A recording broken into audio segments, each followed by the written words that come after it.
Welcome to night number 82 of History Bedtime Stories. In bed, in our pajamas, tonight let's talk about the Kerns Clock.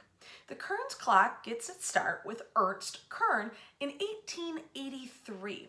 Now, Ernst founds the Ernst Kern Dry Good Company that year, and it is a basic general store in Detroit. He does well enough that he's able to buy and upgrade to a 5-story building at the corner of Gratiot and Michigan in downtown Detroit. And there he transforms what had been dry goods only into more of a department store, selling household goods, some pre-made clothing, as well as fabric and haberdashery supplies.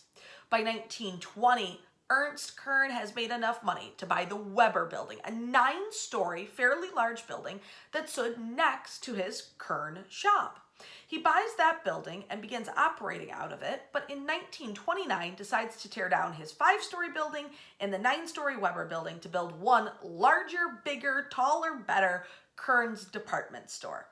When it opens in 1933, it is 10 stories high, and the Kerns Clock is cantilevered out over the entrance.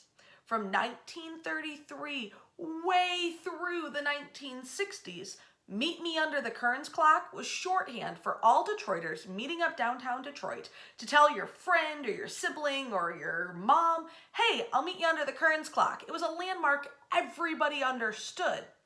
In 1957, though, Ernst Kern is long past. The company is really having trouble and struggling to survive. Stores like Hudson's are just largely outstripping it.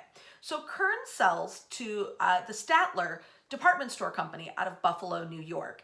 And sadly, Statler's is not able to kind of right the ship or turn the boat for Kearns, closing the store in 1959.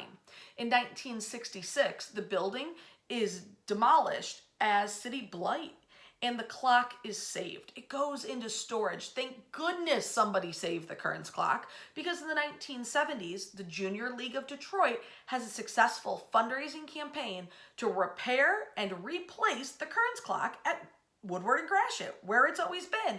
Just instead of being over the entrance to the department store, it's now standing on the corner.